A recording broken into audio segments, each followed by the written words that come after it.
All right, externalities. What is an externality? What is her name? She's the cutest thing ever.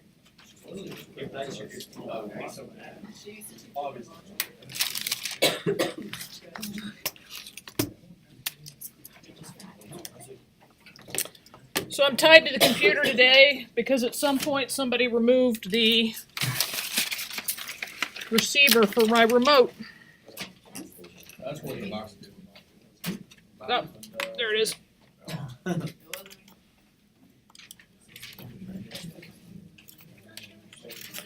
All right, what about externalities makes market outcomes inefficient? What public policies can we put in place to fix externalities, at least as well as externalities can be fixed? And how can people fix externalities all by themselves without governmental involvement, which is by far the most efficient way to deal with externalities.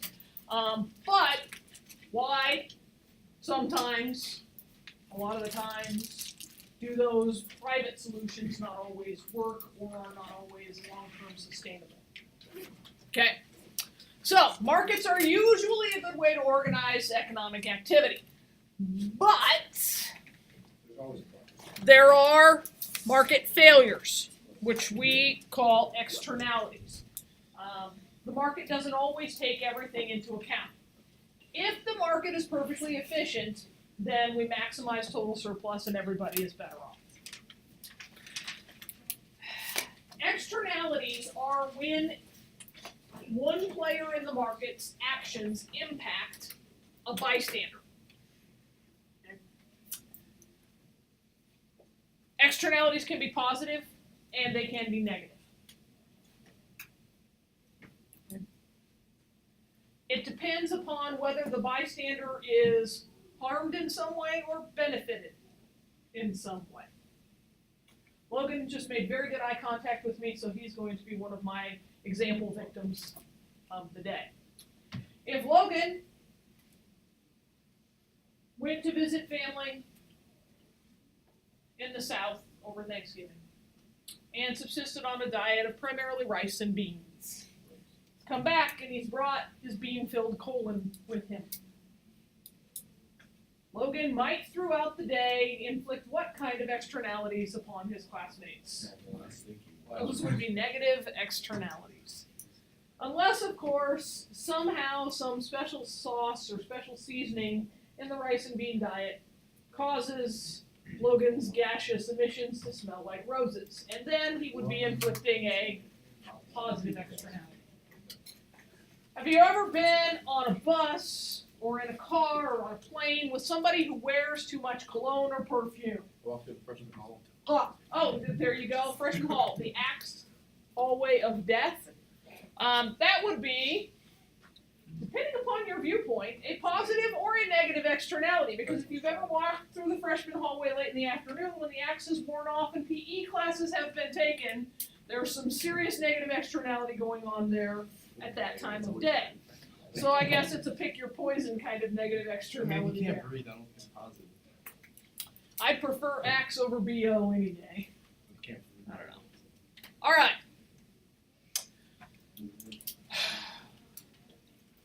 What happens with externalities is that we're all wrapped up in ourselves.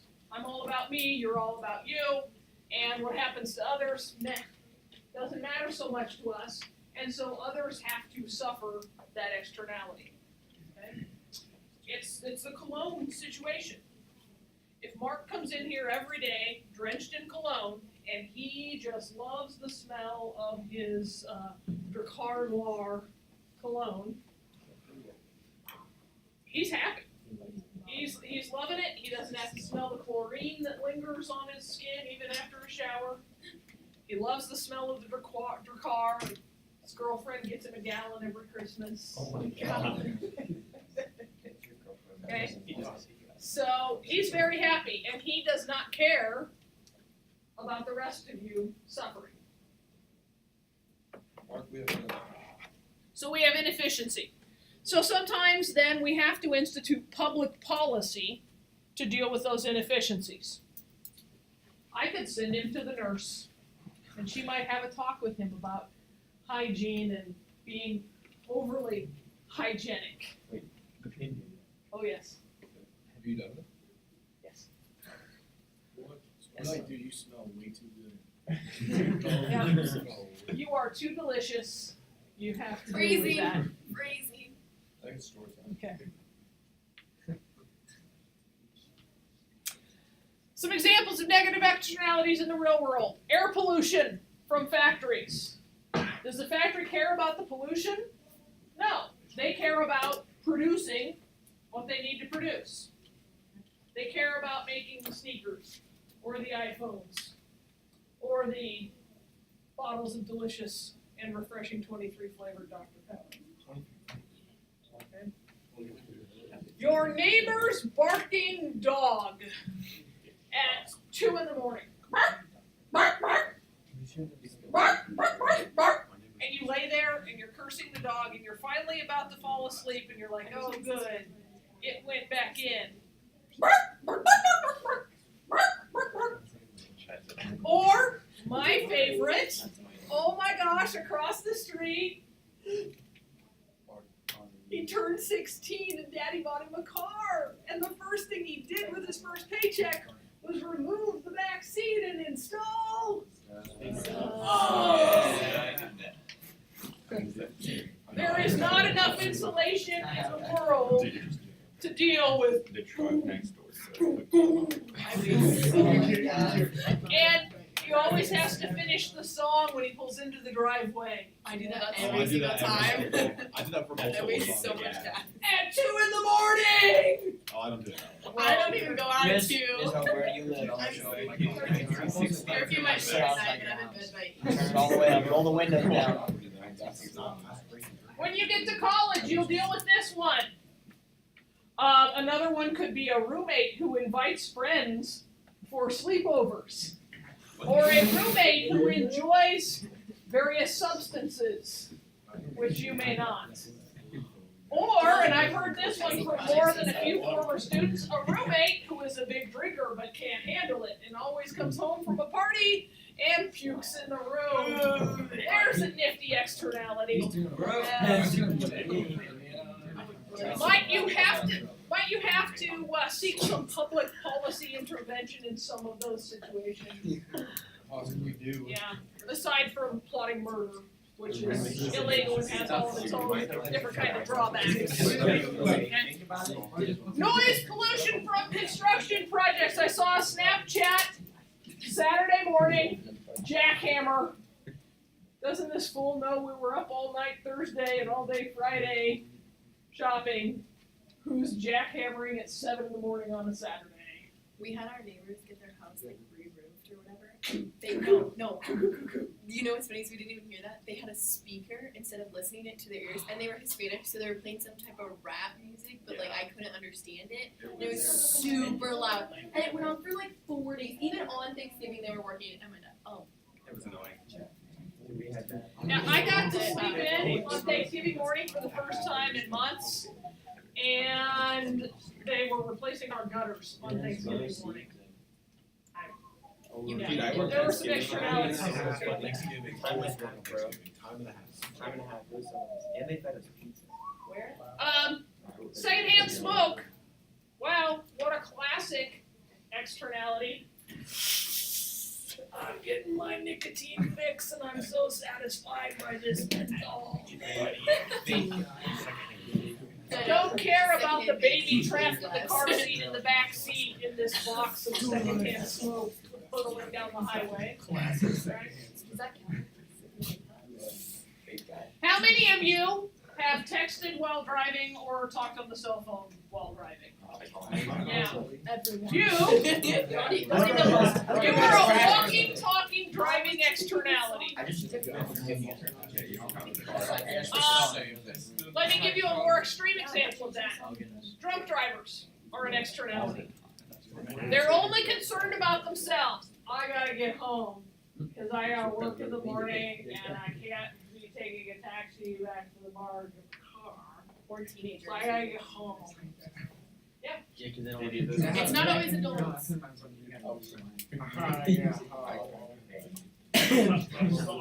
Alright, Yes. so let's take a step back to welfare economics. Remember, welfare economics isn't the welfare that you're thinking of. Welfare economics refers to Well-being. well-being. Okay. So the private value, the private cost. Okay? We get equilibrium that maximizes total surplus. We are uber efficient right there. Okay. Now, let's figure out the external cost of gasoline. What negative impact is there on bystanders for gasoline? Pollution. Pollution. Carbon emissions. Right? Global warming. Hello, it's going to be how hot today? 70. Record high. Thank God. I thought Monday was. Isn't it? Well, Monday's was a record. This This is Monday. No, last Last Monday. Yeah, each day has its own record. The Husker Games was nice though. Isn't it supposed to get What? Isn't there supposed to be a cold? Yes, we're going to have a cold snap. Let's in this week that transitions into the month of December, we're going to have a cold snap. It's going to get down into the 50s this week. Which day? Towards the end of the week. All right. It's not called global warming anymore. It's global climate change. Okay. $1 a gallon is what we're going to call our external cost. That is the additional cost per gallon for producing the greenhouse gases, for the smog, the general pollution, the ozone warnings that we get sometimes when it's really hot. So we now have private cost. Private cost plus external cost equals social cost. Okay? Social cost is what we have to figure out to determine how to deal with externalities. So private cost plus external cost gives you your social cost. Yes. What game? I'm playing venture capitalist. Wait. This is all. This is part of this economics class. right there. Yeah. This is part of this You make your class. bank go. So you see how that supply curve has just been increased by $1 in price at every point along the curve, thus varying our external cost to the private cost, giving us the social cost. All right, so demand. The socially optimal quantity is 20 gallons. That's our demand curve intersection with the social cost. So 20 gallons is going to cost us $3 a gallon. At any quantity less than 20 gallons, the value of more gas exceeds the social cost. Yes? When you apply social cost, why does it change supply? Didn't you just decrease the supply? No, we didn't change the supply curve. We just drew a new curve that's the social cost curve. The supply curve hasn't changed. That new curve is called social cost. Why is it based on the supply? Would it be based on demand? Could be either way. Just like when we were calculating tax. Didn't matter which side you put it on, the impact is the same. Okay. At any quantity greater than 20, the social cost of the last gallon is higher than its value to society. Meaning that, in theory, people won't buy any quantity greater than 20. So the market equilibrium for our supply and demand curve is 25 gallons. That's higher than our social optimum of 20 gallons. So will we meet the market equilibrium? If we don't take into account the social cost, yes, we will. And that's where our externalities will come from. Okay. So, we can tax the sellers $1 a gallon to force supply to meet the social cost curve. Yes? How do you quantify social cost? That's one of the challenges that we'll talk about later in the chapter. It can be nebulous. Hey, that was my vocab. All right. So one way that we try to deal with externalities is to force folk to internalize the externality. Internalize the externality. Let's say that Logan's diet is disrupting his classes today. How could we get him to internalize that externality? We could put him in a hazmat suit where he's the only one who has to breathe his own gaseous emissions. That's one way to internalize the externality, right? Bubble boy. Was it Bubble Boy? Yeah. Where he's stuck in the suit because his parents. What's the one? Essentially, what internalizing the externality does is it forces those who are producing the externalities to deal with them themselves instead of inflicting them upon third parties. Okay? Makes you aware of your impact.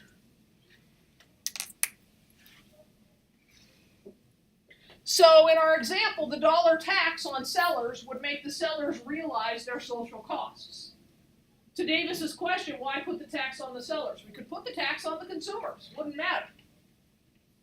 Still going to make somebody realize the external costs of their consumption or production. Tax emissions. Yes. And that's later in this chapter too. Did you read?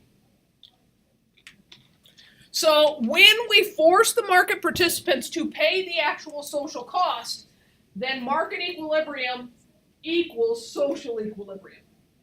And we have not eliminated the externalities, but we have made them part of the equation. They're no longer just floating out there, they're being paid for.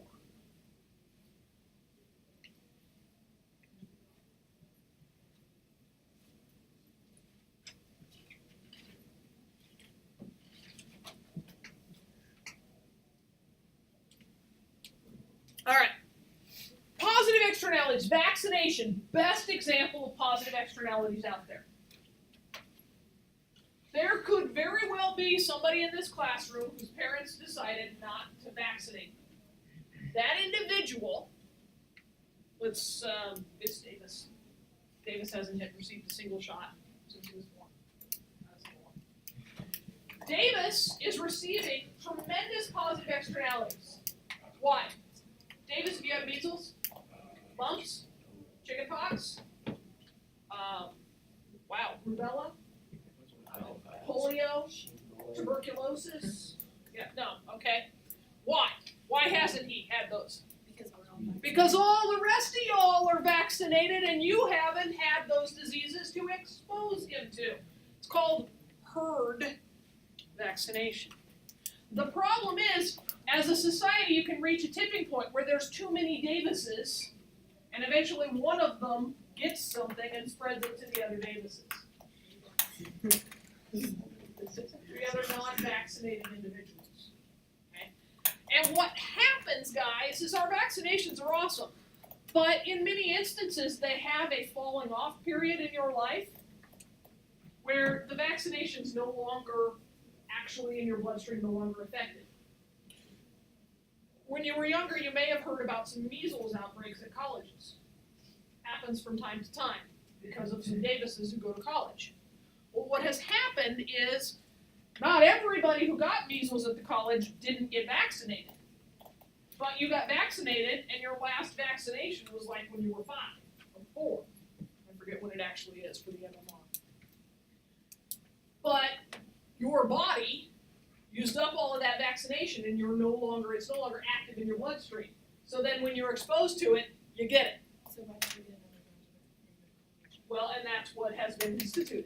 I had to go and get more before I could take my online classes at Kent State. I couldn't enroll for online classes at Kent State to get my journalism endorsement until I got another MMR booster.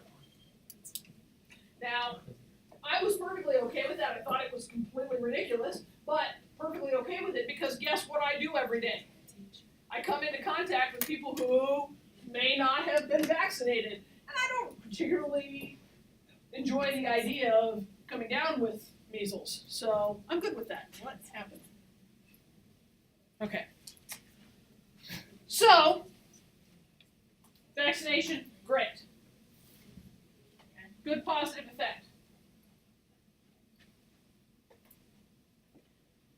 Research and development.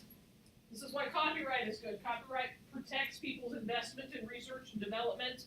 Patent laws protect their inventions, making it worthwhile for them to invest the time and money in producing new products that benefit us, protecting them from people copying that stuff. Otherwise, if everybody could just rip it off right away and there was no profit in it, would people waste time inventing new things? There was no profit incentive? Maybe, maybe not. It shoots when you click. Okay. People going to college to raise the population's education level. There's an old adage, and I haven't been able to figure out who said it, but it goes something like this. Society will build walls, one way or another, and I'm not talking about that wall. Society is going to build walls, but the decision must be made by the society as a whole as to whether those walls will be schoolhouse walls or prison walls. So, positive externality, greater education, greater opportunity for employment, and increased wages, lower crime rates, lower incarceration rates. Okay? Social value includes the private value and the external benefit, just like with negative externalities. Okay? We maximize welfare because at any lower quality, the social value exceeds their cost, and at any higher quantity, the cost exceeds the social value. Just like negative externalities, but it's just flipped. Common sense will work you through this one. And guess what time it is? You guys don't sound nearly excited enough. We only have 3.5 weeks left. Wow. By the way, this is a 2-day chapter. We'll do problems on Wednesday. Now you're excited. Yes. All right. Market for flu shots. Flu shots produce wonderful externalities because the more people who are inoculated, the less people who have flu, the less people are spreading it around. All right. So if our external benefit is $10 a shot, where would our social value curve go? Up $10. Yep.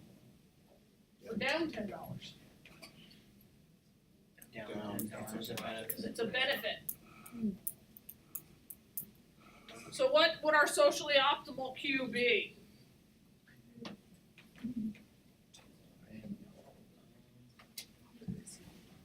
Social value is private value plus a $10 external benefit.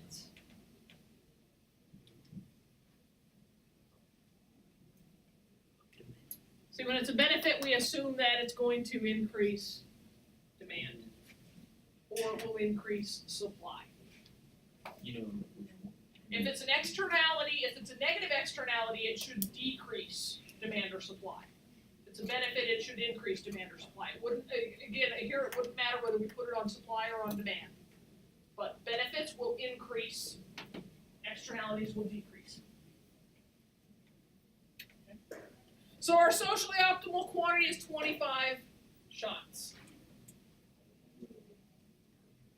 How many of you have seen the Walgreens ad where they'll give $1 per vaccination that you get there to vaccinate children, the poor, people in other countries?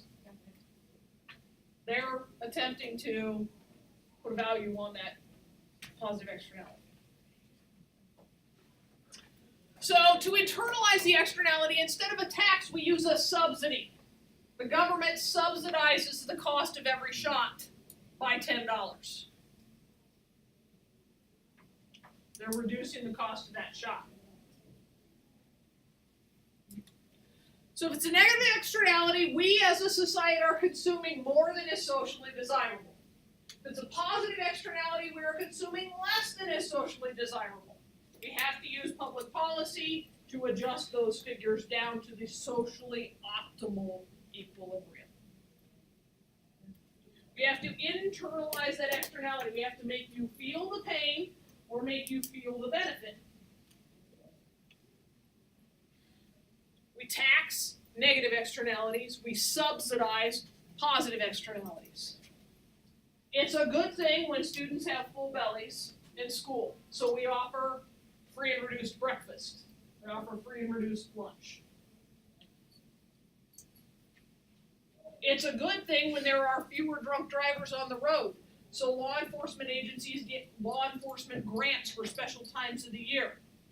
OPD just finished one over Thanksgiving. 800 and some drunk driving arrests. All right. Wait, this isn't tell you about that? Usually right around Memorial Day. They didn't over Thanksgiving. So there's two ways to approach externalities with public policies. Command and control. Okay.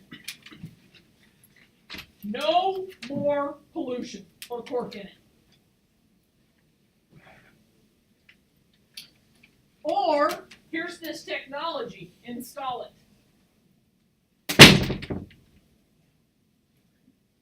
Did you know that you can be arrested for noise pollution with your car? Yeah. From your muffler, from your stereo system. I can be arrested. Command and control. Well, you can be cited. Take Command and control. Yeah. and- There is a limit on how loud your vehicle can be, period. You have to have a law. Correct. And some of the glass packs are too loud, they can hit you for that. What's a glass? A special kind of muffler made to make vroom vroom noise. What was the commercial? What was the company that was like their models? Zoom. Mazda. Mazda.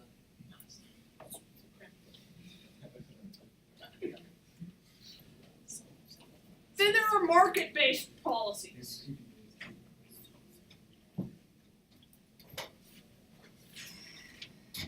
If you do this, here's the benefit to you. You get a tax break.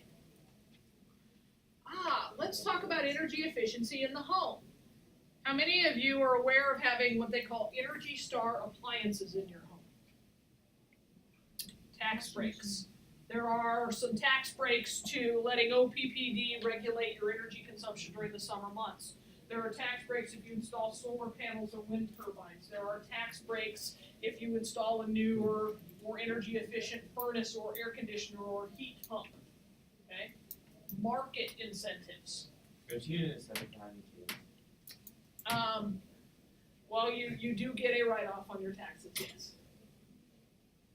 That's because you feel like- Some of us don't consider that to be incentive enough. I think that the costs associated with that decision would outweigh the incentives in my case. Okay. And then, in terms of pollution, we actually have instituted tradable pollution permits. You can buy a license that allows you to pollute to a certain point, and then you can buy another one, or you can trade that license. So if company A is really, really polluting, and company B is really, really clean, and they both get 5 tradable permits, company A, the polluting one, can buy some of company B's and go ahead and pollute more. Okay, so corrective tax. You're not paying attention to the negative costs that you're impacting society with. So here is your penalty, and a penalty is coming in the form of a tax to make you aware of the impact that you are having upon others. How about that kid in the ACT who is a tapper?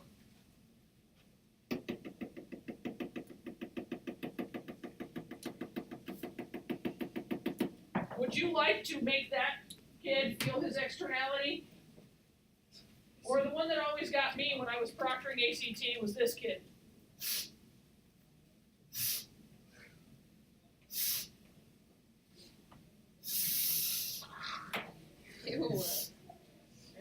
always walk the rows with a box of Kleenex. Stop it! Blow it out!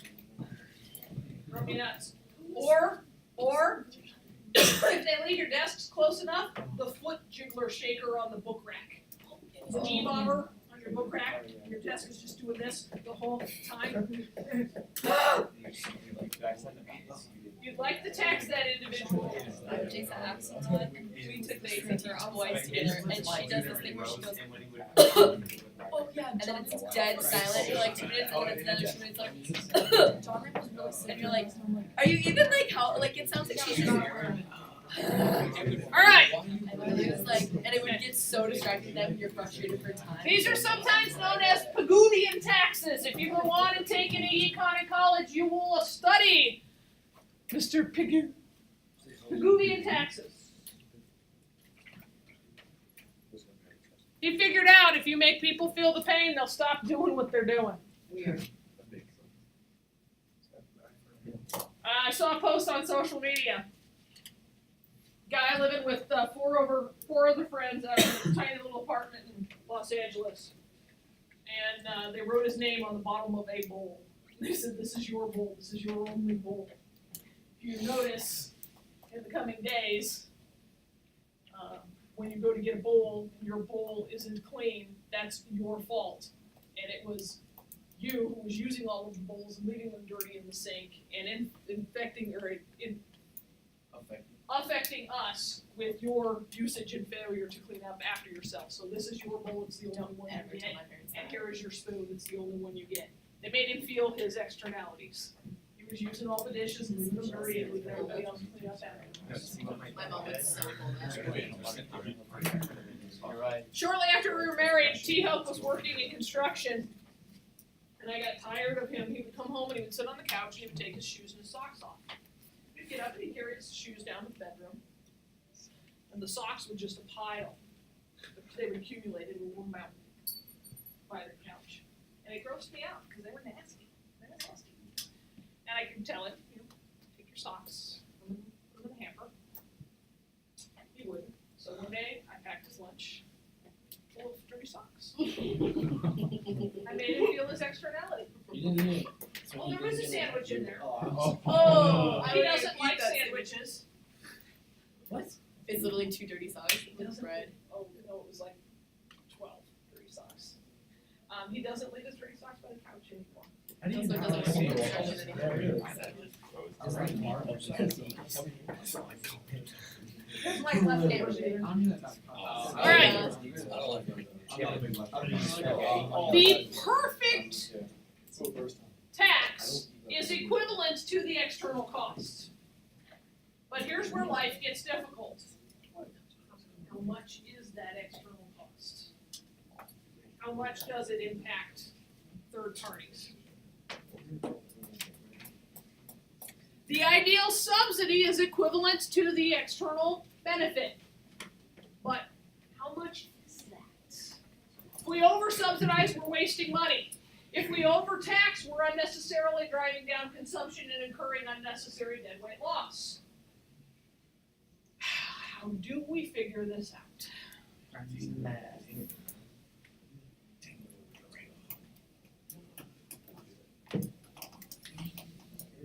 When we put into place a specific corrective tax, we are doing so with the intent of achieving the social optimum. This is different than other kinds of taxes. Other kinds of taxes are used to generate revenue.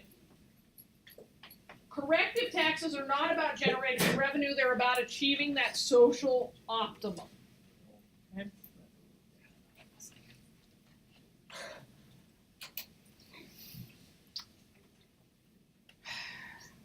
Should we regulate? Should we tax? Should we regulate? Should we tax? Depends. Because some firms, it's going to be more costly for them to decrease pollution than it would be to pay the tax. For some firms, the tax would be far more costly than having them reduce their pollution.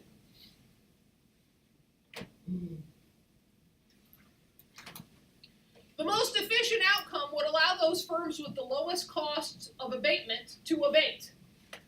and the firms with the highest cost of abatement to pay the tax.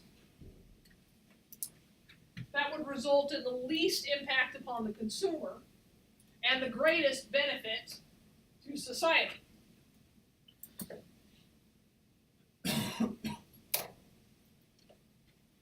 The firms who have the highest abatement cost are going to be very willing to pay that tax. They know how much it's going to cost them to reduce their pollution, and anything less than that is going to be a benefit to them. And the firms who have a low abatement cost would rather do that than pay the tax. So the answer is, don't just tax and don't just regulate, do both.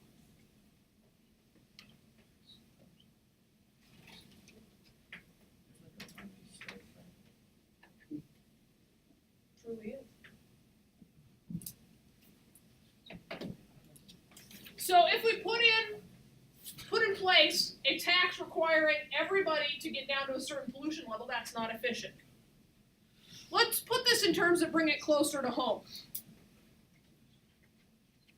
How many of you have parents who express some expectation about your grades? Okay. And you have siblings. Let's assume for our example's purposes that you all have siblings. Okay. Some of your siblings are more academically able than you, and some are less academically able. If your parents institute the same level of expectation upon all of you, that's not efficient. Okay. Scott has a brother, Gus, and a sister, Susie. Okay. Scott's kind of your average student. He's a BC student. Gus, genius, straight A's all the way. He actually teaches some of his classes. Susie, okay. She's jealous of the IQ of a bucket of hair. Okay. Where'd you come up She's with like, that? oh my gosh, that hair is so A smart. bucket of hair. She struggles to tie her shoes. She's 22. Okay. She's not special needs, she's just dumb. Okay. So, Scott's parents, if they instituted a straight A policy for everybody across the board, is Susie going to be incentivized by that policy? She knows that's unattainable. How about Gus? He's like, I'm already there. Give me something that matters, right? Scott, in some of his classes, is like, yeah, and in others is like, never gonna happen, right? Never gonna happen. What's a more effective way to do it? Here's where you are. For all three kids, here's where I'd like to see you be, right? You can raise this grade by a half grade. I'd like to see you get that C to a C+, son. I'd like to see you keep that A, while at the same time bringing that D up to a C. Okay? Customizing the penalties or customizing the incentives. For Gus, it's not about the grades. Maybe Gus needs to get out of his room and make a friend. Gus gets a different set of incentives. Customizing the penalties and the incentives to achieve the desired outcome is more efficient when you don't make it a blanket application. Hannah never goes out. She has no life. There's no point in giving her a curfew. This is actually real.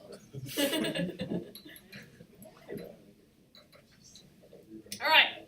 Corrective taxes are better for the environment. She just said that. She didn't even go with the scenario. She just told everyone that and then moved on. Well, because you agreed with me, so there was no point in going deeper. All right. The corrective tax provides that incentive. As long as the penalty is more expensive than the cost of improvement, they're going to keep working at it. So if cleaner technologies become available, there are incentives to adopt those technologies. However, once they achieve that level, if there's just a regulation, once they achieve that level, they'll go no further. If Scott gets that D to a C, he's done. He's done. He's not pushing for a C plus.